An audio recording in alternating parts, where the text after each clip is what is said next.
Yana yaxshi maslahatlardan bittasi, qizingizni turmushga bermoqchi bo'lsangiz, o'g'lingizni uylanmoqchi bo'lsangiz, nimalar qilish kerak to'ygacha?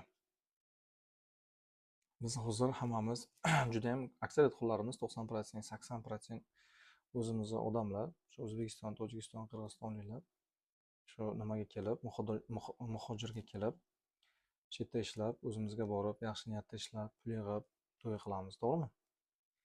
Endi xudo xolalar, qiz tarafdagi xudo xolalar, opalar, qizingizni turmushga bermoqchimisiz? Kimga berishingizdan qat'iy nazar, qarindoshingizga berasizmi? Uzoqroq qarindoshingizga, o'g'lingiz o'rtog'igami, yo o'zingiz o'rtog'ingiz o'g'liga berasizmi? Yo turmush o'rtog'ingizni o'rtog'ini nimasiga berasizmi? Farqi yo'q kimga berishingizdan qat'iy nazar. Siz birinchi qizingizni salomatligini o'ylang, o'g'lingiz kelajagini o'ylang. Balani yaxshilab o'zlaring harakat qilinglar, o'zlaring yo bo'lmasa bironta yaxshi odamlaringiz bo'lsa qo'shib jo'natinglar, analizlarni juda ham yaxshi topshirsinlar.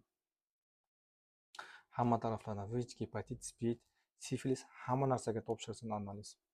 O'zlaring turinglar. Chunki o'zimizda yo'li bor. Besiz ham ish hal qilsa bo'ladi analizlar hammasini. O'shaning uchun harakat qilinglar, hammasini tekshirib, o'zlaring bilmasalar ham biron doktorga ko'rsatib, keyin to'yga rozilik beringlar. Chunki men o'zim muhojirda bilaman, endi 5 qo'l barobar emas. Kimdirga tegib ketayotgan bo'lsa uzr. Kimdir to'g'ri yo'lda yuribdi, kimdir noto'g'ri yo'lda yuribdi. Baribir yoshlik qilib adashgandir.